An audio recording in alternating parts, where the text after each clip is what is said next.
핫핑크 춘혜 언니, 단호박 킴쌤의 파고 두더지. 두 여자의 더 재미있는 지식 토크. 네, 자 문화평론가이며 고려대 인문예술과정의 주임 교수, 또 따뜻한 심리학의 저자인 김진국 교수님 오늘도 나오셨습니다. 네, 안녕하세요. 네, 김진국입니다. 반갑습니다. 네, 안녕하세요. 네, 천재이심에 틀림이 없는 것 같은데요. 네 그런 것 같아요. 융복합 학문이라는 게 이게 굉장히 어려운 것 같은데. 네, 그래가지고 들으면서 그냥 이렇게 받아들이는 거에 급급하고 아직까지 뭘까 더 막 파는 깊이 있는 질문이 떠오르지 않을 정도로 천재이신 것 같아요. 오늘 제가 그러니까 천재를 일단 만났구나. 네. 네. 심리학을 공부하셨고 융복합 학문을, 그러니까 몸과 마음을 다 합치기 위해서 이제 중의대로 가신 거잖아요. 이렇게 잔재주만 많고 큰 게 없는 사람을 그 이혜령 선생님이 돌아가시기 전에 이런 네. 말 하신 적이 있어요. 사람을 죽이는 방법이 두 가지가 있어. 네. 하나는 띄워 죽이는 게 있고요. 예. 하나는 밟아 죽이는 게 있는데 지금 두 분 선생님은 저를 띄워서 죽이려고.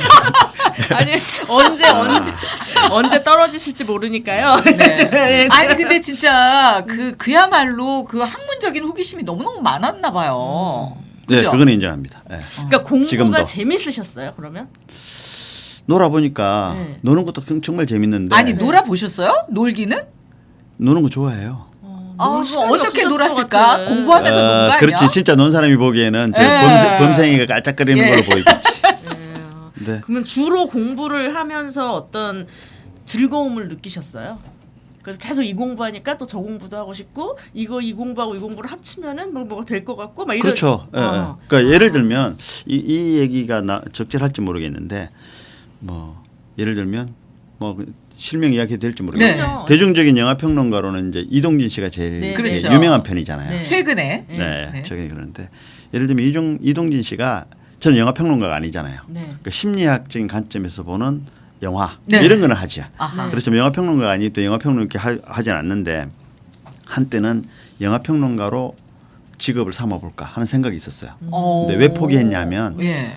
그러면 영화 평론가는 모든 영화를 다 봐야 돼. 그렇죠. 그렇죠. 그렇잖아요. 네. 문학 평론가는 모든 소설을 다 읽어야 되잖아요. 네. 그것처럼 그거는 재밌는 것만 봐야지 이렇게 싫어서 안 했는데 네. 이제 이동진 씨가 영화 평론하는 거 뭐 다른 평론가도 물론 네, 보지만 네. 쭉 보다가 이렇게 이거 아닌데 하는 때가 있어요. 네. 무슨 소리냐면 그 양반이 이미 엄청난 문화 권력이에요. 영화에서는 그렇죠. 그러니까 한마디 한마디가 그렇죠. 힘이 작지 않잖아요. 마케팅까지도 네. 가는 최근 때가 들어서 되죠. 더 심하죠. 그러는데 이 양반이 예를 들면 어떤 특정 영화가 있으면 제가 보기에는 네. 저의 관점이에요. 제가 보기에는 영화를 제대로 이해를 못했어. 네. 어허. 그랬는데 쓰는 거야. 네. 그리고 막 별도 막 많이 주고. 그렇죠. 네. 자기 취향으로 너무 강하게 드러냈지. 네. 이제 영화 권력이 돼서 네. 이건 아닌데 싶을 때는 제가 한 번씩 이제 기고를 하는 것 같아요. 그런 거를. 네. 그것도 물론 본격 영화 평론은 아니고 영화 심리학자가 보는 평론의 평론을 하시는 거죠. 예. 아니. 아니죠. 그게 아니라 심리학자가 본 그 측면에서의 영화. 이런 이동진 거. 씨가 못 본 A라는 영화에 대해서 제가 새롭게 하는 거지. 그래서 한 영화가 뭐였어요? 예를 들어서 네. 오징어 게임. 예, 예, 예. 오징어 게임이 왜 그 재미가 있나 흥행이 했을까에 대해서 제가 보기엔 다른 평론가들이 그냥 변종만 놀리고 이렇게 말도 그럼 좀 그 얘기 좀 해주세요. 그 오징어 게임을 그럼 어떤 측면에서 보셨다는 건지 좀 얘기를 듣고 싶어요. 실명으로 뭐 특정 영화 평론가 거론하고 그래서 좀 부담스럽긴 한데 네, 네. 괜찮습니다. 제가 오징어 게임을 보고는 네. 다른 분들이 이렇게 변종만 놀리는 이야기들을 많이 하시더라고요. 영화 평론가에서 심리학을 한 입장에서 그 오징어 게임이 흥행에 성공한 이유가 뭘까?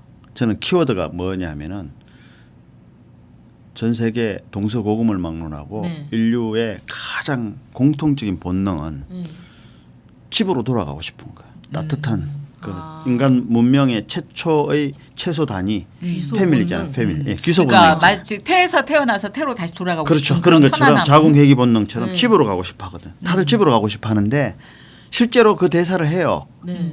주인공들이 기억나시는지 모르겠지만 그러니까 그 정리를 해보면 이런 것 같아요.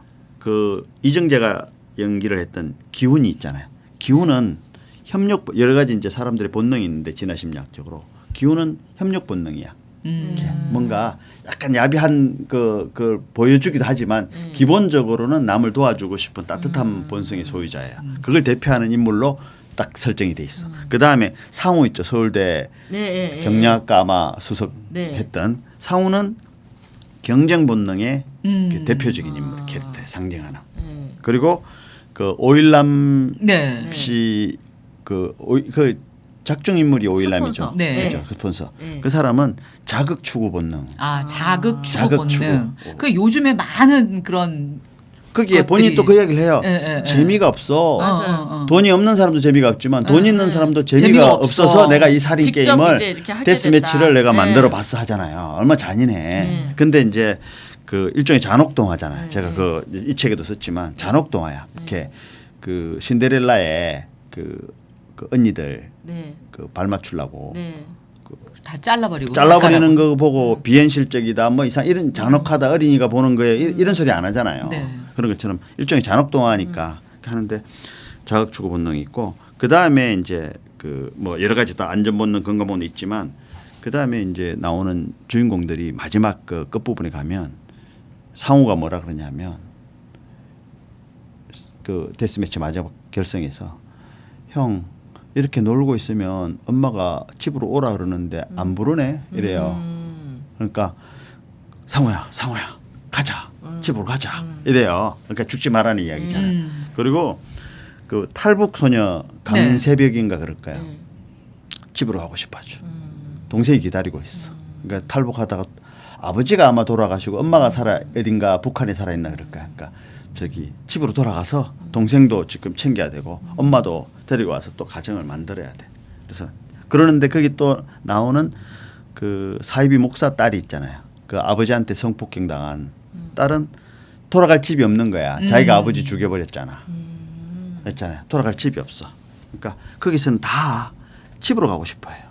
귀소 본능. 그걸 이제 진화 심리학에서는 친족 보살핌 본능이라 그러거든요. 그러니까 엄마가 부모가 자식을 돌보는 거, 그 반대로 자식이 복양하는 것과 또는 그게 더 확대가 되면 뭐 친족 조카 또는 뭐 입양한 자식 또는 뭐 이웃 불우 이웃 뭐 심지어는 이제 반려동물까지가 다 사람 그 속에는 친족 보살핌 본능이 있거든요. 그러니까 이런 그 진화 심리학적인 관점에서 보면 다양한 그 본능의 상을 상징하는 캐릭터들을 잘 배치를 시켜놓고 이렇게 맞춘 거지. 그리고 최종적으로는 친족 보살핌 본능, 집으로 돌아가고 싶어하는 기소 본능 이런 걸 가지고 얘기를 해서 이게 서양 사람들도 먹히는 거지. 그러니까 예를 들면은 그 게임들 있잖아요. 그 나오는 뭐 달고나 이런 것들은 맞아. 우리가 보면 추억의 게임이고. 외국 사람들이 보면 생소하고 이국적인 것이지 그게 본질은 아닌데 네. 막 그걸 가지고 뭐 이렇게 사람들이 이야기하고 이러는데 제가 보기에는 각 본능에 해당하는 캐릭터들을 적절하게 잘 배합을 하고 가장 큰 본능으로 이렇게 묶어내는 힘이 이 영화가 흡인력을 가지게 했던 거 아닌가 싶거든요. 그게 이제 심리학자가 본 그런 그렇죠, 영화에 그렇죠. 대한 그 평이 되겠네요. 그렇죠. 네. 평이죠. 이제 영화 평론이라기보다는. 네. 저는 사실은 오징어 게임을 전부 다 보지는 않았고 왜냐하면 저는 이제 거기서 너무 잔인하고 폭력적인 게 많아가지고 보기가 싫더라고요. 그래서 제가 잔혹동화라고 이야기했잖아요. 잔혹동화라고 생각하면 네. 그게 무슨 움찔하고 그러진 않죠. 아니 저는 동화도 잔혹한 거 싫어해요. 그래가지고 그러니까 저는 더 심해요. 김영숙 씨보다 네. 단호박쌤보다 저는 더 심해서 네. 다 안 봤어요. 아, 그러세요? 예. 그러니까 유일하게 오징어 게임이라는 자체를 짤로 잠깐 본 거 말고 보질 않은 사람이에요. 그렇구나. 그러니까 저는 이제 다른 식구들이 보는 거를 거의 라디오 드라마식으로 저는 이제 그냥 이렇게 보지를 않고 그랬는데도 뭐 얘기 자체는 단순해서 이렇게 다 이해는 무슨 말인지는 알겠더라고요. 근데 그 굉장히 하여튼 잔인하고 이런 거가 좀 싫어서 그랬는데 그거는 조금 의아하긴 했어요. 우리나라의 그런 전통적인 놀이나 이런 걸 서양 사람들이 보고 다 그걸 어떻게 이해를 하고 우리가 느끼는 것만큼 그렇게 느낄까 이런 거 했는데 지금 말씀을 듣고 보니까 그 동서고금의 그 인간의 가장 뭐 근본적인 본능이 귀소 본능이라는 하나의 큰 카테고리를 갖고 이게 묶어냈기 때문에 서양 사람들한테도 굉장히 설득력이 있었구나 이런 생각이 또 드네요. 그렇죠. 그러니까 심리학적인 관점에서 지금 얘기를 해주시니까 이게 딱 그 네, 와닿아요. 이거를 쓴 그 감독님도 이런 거를 그 생각하고 시나리오를 썼을까 이렇게 한번 또 물어보고 싶은 막 그런 생각이 드네요. 네. 진짜 이게 맞아요? 이렇게 물어보고 싶은데 어쨌든 그 네. 시도 그렇고 해석하는 사람의 그 영역이 또 따로 있잖아요. 영화도 저는 그렇고 작품들도 책도 그렇잖아요. 해석하는 사람의 영역에 따라서 또 보는 관점이 다르기 때문에 꼭 그분이 그런 의도를 가지고 하지는 않았지만 그 의도가 또 전달될 수도 있지 않나라는 생각이 정확하게 제목 기억이 안 나는데 들어요. 그 우리 돌아가신 김지아 시인이 네. 무화과 나무인가 하는 그걸로 치면 한 장짜리 시를 쓴 적이 있었어요. 네. 거기에 대해서 저 유명한 문학 평론가였던 저기 서울대 문학 그 불문학과의 김현 네. 교수님이 네. 네. 그게 상당한 아마 한 80페이지 정도 되는 평론을 쓴 적이 있어요. 아, 그 시 하나를 가지고. 하나를 한 장의 가지고. 시를 한 가지고 편의 시를 가지고. 80장으로 그랬더니 이렇게 물은 거야 기자들이. 네. 그 김현 교수가 썼던데 읽어보셨냐고 또는 거기에 대해서 그 공감하시냐고 그랬더니 김지아 씨는 어떻게 할게요? 그러라고 그래 이러지 않았을까? 씩 웃고 마는 거죠.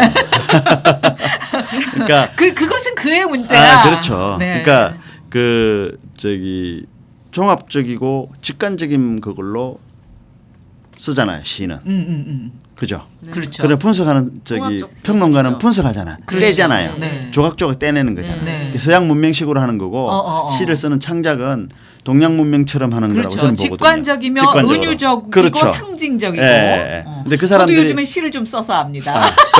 그런 시인으로 등단하시네. 사람들이 항상 그 마음을 품고 하는 건 아니잖아. 직관적으로 맞아요. 있는 맞아요. 거죠. 그래서 뛰어난 거죠. 그게. 그러니까 교수님이랑 얘기하면은 몇 날 밤을 얘기해도 끝이 없을 것 같아요. 이런 문학적인 것부터 인문적인 그런 소양이 너무 다 풍부하시고 네. 우리 앞에서 이제 얘기하다가 좀 이제 얘기했는데 그 융복합 학문이 심리학과 의학만이 되는 게 아니고 그 복합에 이런 인문학까지도 다 섞이는 것 그렇죠. 같아서 심리학이 어차피 인문학의 또 네. 하나의 분야이기 때문에. 네. 그 대체의학을 실현하시기 위해서 정말 여러 가지 공부를 하시고 진짜 학자시구나 막 이런 게 느껴지는데 그거를 좀 대체의학을 대중들에게 실현하게 하는 방법으로 이제 이렇게 강의만 하신 게 아니라 어떤 실질적인 어떤 활동을 좀 하셨나요? 그러니까 대체의학과 모든 것을 이렇게 이제 융복합하는 것에 이제 그 실천 방법으로 직접 본인이 이제 침도 공부하고 또 그러시잖아요. 네네. 북경에서 공부를 할 때는 네. 사실은 침보다는 이렇게 그 본초, 이렇게 본초. 약재. 약재. 네. 본초가 그래서- 기본이죠. 그렇죠. 그걸 공부를 했는데 그것도조차도 기본적으로 거기에 자체에 집중하는 것보다는 심리학과 융합에 했기 때문에 항상 겉돌았던 것 같은데 네. 한국에 들어와서 사실은 대체약 한의학과 심리학이 합쳐진 융합 이런 그거에 대해서 이렇게 이제 많이 좀 멀어지고 네, 기본적으로 오히려. 원래 목표는 사라지고 이제 이게 내 한계구나. 그래서 어떻게 했냐면 이제 대중적으로 돌았다 그랬잖아요. 네. 그러니까 이제 그래서 대중적으로 글을 쓸 때도 가능하면은 좀 다양한 입장에서 보려고 이렇게 노력을 해요. 이렇게 일반 분과 과학자들이 못 보는 거를 보려고.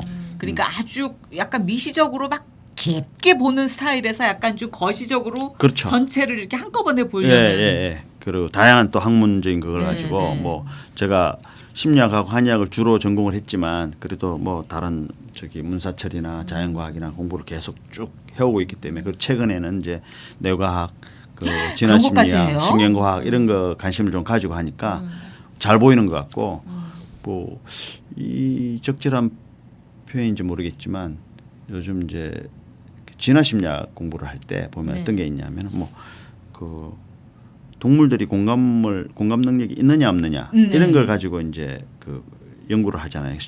저기 주제가. 그런데 그거가 가만히 살펴보니까 예를 들면은 그 춘추 전국 시대 때 뭐 맹자가 측은지심이 있냐 없냐 이런 거 있잖아요. 이런 네. 것처럼 그런 어찌 보면 사변적인 그거잖아요. 근데 그게 진화심리학으로 오면은 훨씬 구체성을 띠면서 이렇게 그것까지도 포함을 할 수 있는 그러니까 뭐라 해야 되나 그 자체가 진화심리학이란 자체가 제가 보기에는 융복합 학문인 것 같아요. 그 자체가. 그 자체가. 진화심리학이 진화와 관계된 관계 심리학이에요? 있죠. 관계 있죠. 그래서 이 진화 심리학이에요. 그렇죠. 그래서 아. 제가 사실은 크리스찬이라서 상당히 불편한 그게 그렇죠. 있어요. 네. 그렇지만 다윈의 그 사고 방식 있잖아요. 네. 진화론적인 사고 방식을 가지고 어떤 세상에 일어나는 여러 가지 사람들의 보면. 그렇죠. 심리 현상, 사회 현상을 가설이죠. 진화론 자체도 가설이잖아요. 그쵸, 진화 가설이죠. 심리학도 가설이에요. 네. 근데 그런 시각에서 세상을 해석을 하면 네. 훨씬 더 많이 해석할 수 있는 도구가 그래요? 되거든요. 그러면 그 진화 심리학을 공부하시면서 그게 침이랑 뭐 관계가 있어요? 관계 없습니다. 그러면 침은 왜 침을 더 공부하시게 자꾸 된 거예요? 그러니까 이제 조금 다른 게 네. 지금 제가 융복합의 접점을 찾으려고 노력하다가 네. 실패했다고 말씀드렸잖아요. 네. 그거는 이제 그리고 일단 그것들을- 모은 거예요. 네, 그렇죠. 그러면 어디로 가느냐? 아. 그거를 이제 융복합 학문 자체가 아니라 네. 이제 융복합적 시각에서 아, 각 모든 다양한 것을 사회 뭘 현상, 심리 하든지. 현상들을 이제 보다 해석을 보니. 하면서 네. 이제 대중 강연이나 네. 대중적인 이제 GPD나 뭐 이런 네. 거로 이렇게 돌린 셈이고 네, 네. 그 정도가 제 한계다 네. 이 생각을 하는 것이고 그것과는 무관하게 그런 관점에서 배우긴 했지만 처음부터 제가 뭐 임상 뭐 해서 한의사가 되겠다 뭐 무슨 임상 심리 전문가가 되겠다가 아니잖아요. 그런데 이제 인생 후반전에 들어서는 나이가 됐는데 그래서 이러고 있는 찰나에 침에 대한 관심이 이제 생기셨어요. 생겼죠. 그것도 그러면 그거 하고 지금 심리학 플러스 그건가 했죠 저는. 있죠. 그런 측면이 있죠. 왜냐하면 그래서 침이 플라시보 효과냐 아니면 정말 효과가 있냐 뭐 이런 얘기도 막 하고 그랬었거든요. 그러니까 심리적으로 어, 그죠? 어, 어. 네, 침을 맞으면 뭔가 심리적으로 이렇게 뭔가 치유되는 괜찮은, 것 같은 네. 느낌. 근데 그게 실제로 의학적인 효과가 있는 건지 아니면은 이제 이 심리적으로 어떤 이제 나을 거라는 그런 건지 이런 것도 좀 이제 그거 가지고 최근에 논문 썼어요. 제가. 아, 그래요? 네, 네. 아, 침 치료가 네. 특히 이제 근골격계 만성 통증, 네네네. 목, 어깨, 허리, 무릎 허리 있잖아요. 아프고 무릎 아프고. 저 자주 가요 침 맞으러. 그 개선에 근골격계 만성 통증의 개선에 미치는 효과 크기 뭔가 그 논문 쓰셨어요? 그거 논문 썼거든요. 있어요 그러면 효과가? 있죠. 효과가 있어요? 있죠. 근데 그게 플라시보 효과예요? 진짜 치료 효과예요? 아니 지금 침 효과 이야기 할까요? 네. 근데 이런 게 있어요. 제가 강의하는 사람 중에 그 소위 말하는 이제 대체약 하는 사람들 네. 대상으로 이렇게 강의할 때 뭐라고 이야기하냐면 예를 들어서 지난주에 했던 이야기가 있어요. 우리 이제 상식적으로 이렇게 민간요법 하는 거 있잖아요. 그 이제 한의학적인 건데 침구학적인 건데 손가락을 딴단 말이에요 두 군데를. 네. 소상혈, 상냥혈이라는 두 자리인데 그냥 대충 따도 이렇게 돼요. 우리 체했을 때 따요. 체한 거가 왜 이 손가락을 땄는데 왜 체한 게 그러니까요. 사라지죠? 저 그게 궁금해요. 또 예. 그래서 똑같은 또 자리를- 까마피가 나온다고 그 똑같은 자리를 따주면 네. 목이 인후 통증이 있잖아요. 네. 초기 감기로 예, 목이 예, 간질간질할 경우에는 그 따주면은 나서요? 나아요. 그리고 그리고 또 좀 전문적인 건데 예를 들면 이제 아킬레스건 있죠. 네. 아킬레스건에 이렇게 좀 굵은 침을 가지고 한 세 군데 정도 아킬레스건을 관통해서 침을 한 세 군데를 찌르는 게 있어요. 네. 그럼 찌르면 목이 아픈 게 경항통이라 그러잖아요. 아 여기요. 뭐가 인후통 말고 경항통, 뭐 뒷목 네. 통증이 사라져요. 제가 그 이야기는 그 대체학이나 침구학 하는 사람들한테는 이 이야기는 증명할 방법이 그 뭔가 실험을 해서 증명할 거 아니면은 언급도 하지 말아 그랬어요. 자기들끼리만 알고 있. 왜냐하면은 그런 것들이 너무 많아요. 침구학의 그 효과를 말씀하셨잖아요. 효과가 있냐 없냐 있어요. 근데 그게 원리가 뭘까? 침구학의 원리가 뭘까? 물으면 참 설명하기 힘들어. 그런 측면이 많아요. 그러면 뭐 서양의학 하는 사람들은 뭐 이게 마치 미시처럼 이야기하는데 예를 든 게 금방 이런 거 있잖아요. 따는데 왜 또 발목을 다쳤는데 왜 손목에 침을 놓거나 귀 뒤에 침을 놓냐는 거지. 그럼 나아요. 안 나으면 근데 그거를 현대의학으로 설명할 수가 없는 게 많아요. 할 수 있는 것도 있어. 그러니까 뭐 흔히 얘기하는 게 이제 수지침, 네. 또 뭐 발도 이렇게 있고 뭐 아, 손 안에 그렇죠. 뭐 몸이 다 들어 있다, 뭐 막 이런 거 네. 다 뭐 그런 이침 얘기잖아요. 그래서 귀에도 그렇죠, 뭐 그렇죠. 있다 뭐 네, 이런 얘기가 그런 근데 하는데 그걸로 뭐 만병통치는 아니지만 분명히 치료 효과가 있거든요. 네. 독일에서 침 치료를 받은 이제 환자들 22만 명을 대상으로 네. 그 조사를 했어요. 그랬더니 극히 작은 숫자를 빼고는 네. 그러니까 뭐 가벼운 부작용 있죠. 네. 이게 멍이 든다든지 아, 피가 살짝 난다든지 네, 네, 뭐 네. 통증이 살짝 남는다든지 네, 네. 이거 말고 대부분은 80% 이상 효과가 있었다는 효과가 거고 있었다. 한 2% 정도가 그 침 치료를 받은 환자들 중에 2% 정도가 좀 이상 반응이 좀 과한 이상 반응이 나타나서 후속 조치가 필요했지 대부분은 맞다는. 근데 22만 명을 대상으로 한 거야. 그 플라시보 효과라고 말할 수가 없지. 그렇죠. 그리고 정통한 연구 기관에서 한 거니까. 그러니까 침은 분명히 효과가 있다. 네. 그러면 그 침에 대한 얘기를 좀 깊이 있게 다음 회차에서 좀 들어봤으면 좋겠어요. 네. 침을 공부하고 또 논문 쓰신 그 네. 내용을 조금 중심으로 네, 네. 다음 네. 회차에서는 함께 했으면 좋겠습니다. 네. 김진규 교수님 고맙습니다. 네, 감사합니다. 감사합니다.